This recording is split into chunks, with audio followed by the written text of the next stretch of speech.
Hello everyone, कैसे हैं आप सब। मैं हूं मोनिका, आपकी जैब कैब एक्सपर्ट। आज के सेशन में दोस्तों हम आपके साथ डिस्कस करने वाले हैं कुछ फिनेंशियल डिसीजंस को। तो ये फिनेंशियल डिसीजंस क्या होते हैं, क्यों लेने ज़रूरी हैं, कैसे क्वेश्चंस एग्जाम में बनेंगे, ये सब हम आज के सेशन में डिस्कस करने वाले हैं। तो दोस्तों अगर हम फिनेंशियल डिसीजंस के बारे में बात करें तो सबसे पहले होता क्या है ये समझते हैं।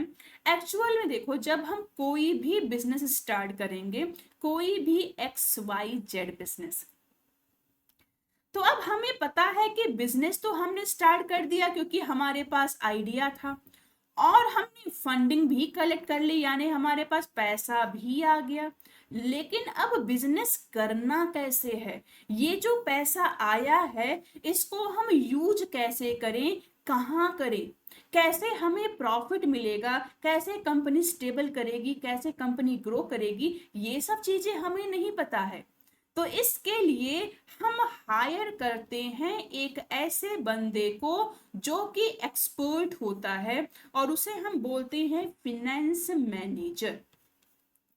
तो हम क्या करते हैं, एक फिनेंस मैनेजर हायर करेंगे और अब उस फिनेंस मैनेजर को क्या करने होते हैं, कई सारे डिसीजंस लेने होते हैं।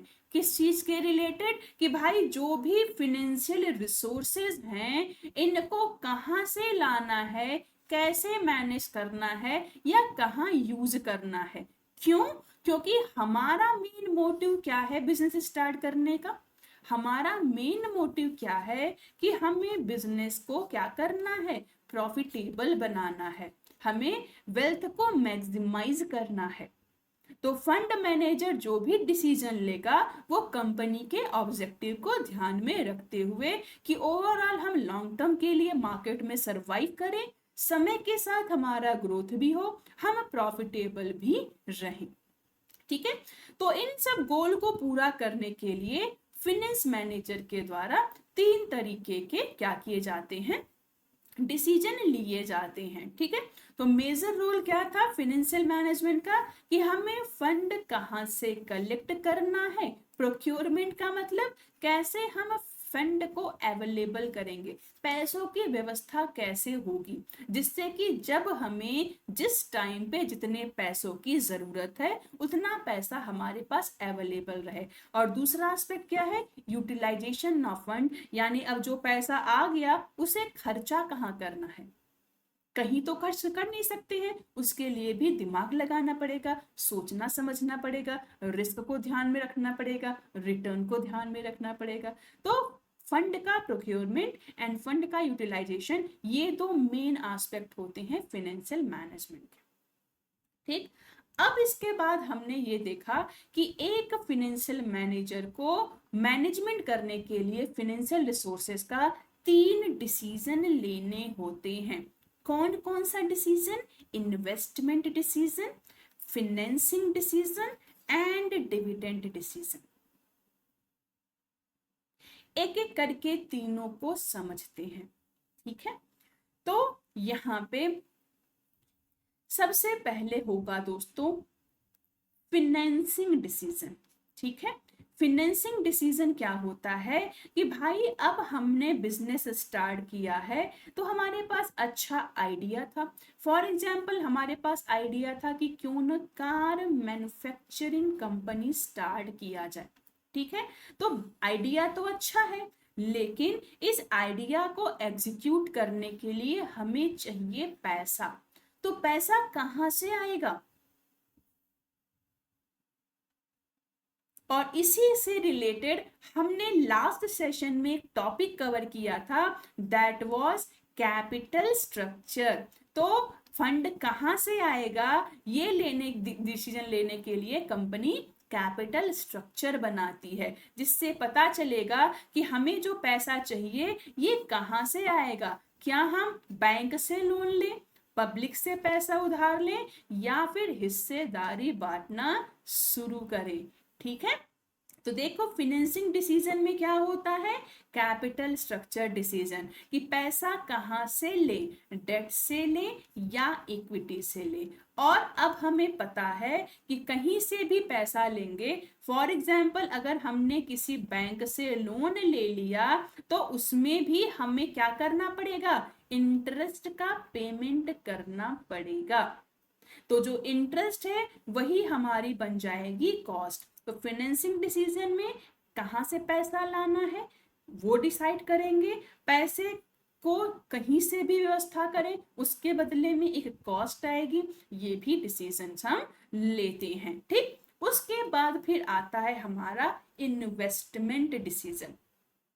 ठीक, इन्वेस्टमेंट डिसीजन क्या होगा, चलो भाई अब हमारे पास पैसा आ गया, फॉर एग्जाम्पल हमने बैंक से लोन ले लिया, कितना, चलो मान लेते हैं 10 करोड़ ले लिया।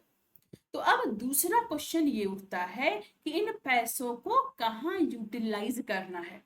तो यूटिलाइज कहाँ करेंगे, अब हमारे पास आइडिया था कि भाई कार मैन्युफैक्चरिंग कंपनी खोलनी है, तो अब हमें क्या करना पड़ेगा, जो जो जरूरी सामान है वो सब खरीदने पड़ेंगे। जैसे अब कार बनाने के लिए सबसे पहले हमें जमीन चाहिए, उस जमीन पे फिर हम अपना प्लांट बनाएंगे, फिर उसके बाद कार बनाने से जुड़े जो भी मशीन या इक्विपमेंट चाहिए हम वो सब खरीदेंगे। ठीक है, तो ये जितने भी खर्चे हैं ये सोच समझ के करना पड़ता है, इसीलिए इसको हम कहते हैं कि हम एक इन्वेस्टमेंट कर रहे हैं। तो फिनेंसिंग एक्टिविटी से हमने फंड जुटाया और फिर उसके बाद इन्वेस्टमेंट डिसीजन हमें लेना पड़ रहा है, जहां पे हम ये देख रहे हैं कि उन पैसों को हमें कहाँ कहाँ खर्च करना है। क्योंकि जब भी हम खर्च करने का प्लान करते हैं या इन्वेस्टमेंट का प्लान करते हैं तो हमारी कोशिश यही रहती है कि भाई काम भी हमारा हो जाए और जो हमारा खर्चा है ये भी कम से कम आए।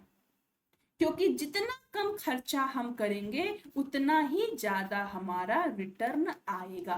कॉस्ट और रिटर्न के बीच में इनवर्स रिलेशन होती है, कॉस्ट जितना कम रिटर्न उतना ज्यादा। कॉस्ट अगर हम ज्यादा कर देंगे तो ऑब्वियस सी बात है रिटर्न हमारा कम आएगा, और रिटर्न ही लाना तो हमारा मेन गोल था। दैट्स वाई हमेशा कोशिश क्या रहेगी कि हम कॉस्ट अपनी कम से कम रखें। तो चलो अब मैनेजर जो है फिनेंस मैनेजर, पहली जिम्मेदारी क्या है, फंड की व्यवस्था करना, उसके लिए फिनेंसिंग डिसीजन ले लिया।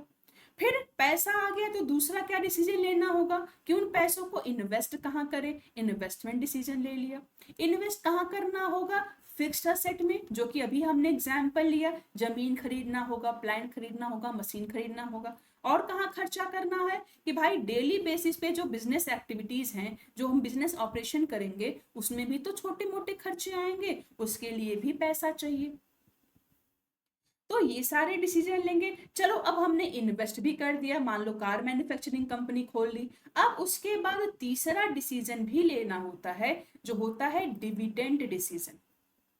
तो अब ये डिविडेंड डिसीजन कब लेना होगा दोस्तों, जब हमने फंडिंग कलेक्ट कर ली, उसके बाद हमने उन पैसों को इन्वेस्ट कर लिया, कहाँ पे, कार मैन्युफैक्चरिंग कंपनी खोलनी थी तो कुछ जमीन में खर्चा कर दिया, कुछ प्लांट बनाने में खर्चा कर दिया, कुछ मशीन में खर्चा कर दिया। ठीक है, अब उसके बाद चलो कार बना लिया, कार बना के बेचेंगे तब हमारे पास आएगी क्या, सेल्स रिवेन्यू।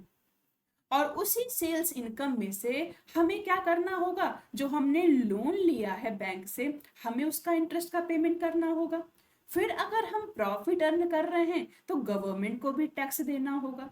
तो सबका सारा पेमेंट करने के बाद हमारे पास जो पैसा बचा उसको हम अर्निंग बोलते हैं, नेट अर्निंग या नेट प्रॉफिट। ठीक है, तो अब जो पैसा हमारे पास बचा उस पैसों का करना क्या है ये भी तो डिसीजन लेना पड़ेगा। तो अब उससे रिलेटेड जो डिसीजन होता है उसको हम बोलते हैं डिविडेंड डिसीजन। तो मान लेते हैं सबका पेमेंट करने के बाद हमारे पास 2 करोड़ रुपए बच गए। तो अब फिनेंस मैनेजर को ये डिसाइड करना होगा कि इन 2 करोड़ रुपए में कितना पैसा हमें अपने शेयर होल्डर्स को देना है और कितना पैसा हमें अपने पास रखना है। ठीक है, तो यही होता है डिविडेंड डिसीजन। शेयर होल्डर को जो भी पेमेंट हम करते हैं उसको हम डिविडेंड बोलते हैं, उस कॉस्ट को या उस रिवॉर्ड को। मान लेते हैं हमने सोचा कि चलो 50-50 का रेशियो रख लेते हैं, 1 करोड़ इसमें से हम डिविडेंड दे देंगे और 1 करोड़ रुपए अपने पास रख लेते हैं। तो जो पैसा अपने पास रखेंगे उसको हम रिटेन्ड अर्निंग बोल देंगे, और जो पैसा हमने शेयर होल्डर को दे दिया वो डिविडेंड हो गया। ठीक है, तो इस तरीके से 3 मेजर डिसीजन है जो कि किसको लेना होता है, फिनेंस मैनेजर को। तो दोस्तों ये रहा हमारा आज का टॉपिक। यहां से क्वेश्चंस आपके कई बार बनते हैं, तीनों ही डिसीजन पे बेस्ड क्वेश्चन आपके जैप में पूछे जा चुके हैं। तो बस आपको करना क्या है कि सेशन को सब्सक्राइब कर लीजिए, जिससे कि इसी तरह जो और यूजफुल टॉपिक्स हम आपके लिए लेके आएंगे वो आपको क्लियर होता रहे। और कुछ भी डाउट्स है तो आप हमसे कनेक्ट कर सकते हैं टेलीग्राम ग्रुप के थ्रू। ये टेलीग्राम ग्रुप की हमारी ऑफिशियल आईडी है, टेक्स्ट बुक बैंकिंग प्रोफेशनल। आप इस पे जुड़ सकते हैं और आपको कुछ भी डाउट है यहाँ पे आप डिस्कस कर सकते हैं। साथ ही साथ फ्री सेशन के पीडीएफ भी आपको यहीं पे मिल जाएंगे। ठीक है, तो बस यही आपको करना है। डेली छोटे छोटे सेशन आपके लिए लेके आ रहे हैं, क्योंकि आप सभी लोग बैंकर्स हैं या फिर बैंकिंग एस्पिरेंट हैं जो डीबीएफ के लिए तैयारी कर रहे हैं। तो भी यहाँ पे आपको केवल और केवल हम वही टॉपिक कवर कराएंगे जो कि एग्जाम के पॉइंट ऑफ व्यू से मोस्ट इंपॉर्टेंट हो और जिनके पेपर में पूछे जाने के मैक्सिमम चांसेस हैं। तो बाकी सेशन पसंद आया हो तो लाइक जरूर से कर लीजिएगा, चैनल को सब्सक्राइब कर लीजिए, और अगर आपका कोई भी बैंकिंग एस्पिरेंट या बैंकर्स का ग्रुप हो तो इस सेशन के लिंक जरूर से शेयर करिए, जिससे आपके जैसे जो एस्पिरेंट हैं उन तक भी ये सेशन जो है पहुंचता रहे और आप सभी लोग इन सेशन के थ्रू अपने जेआईबी को या डीबीएफ को आराम से क्रैक कर ले नेक्स्ट अटेम्प्ट में।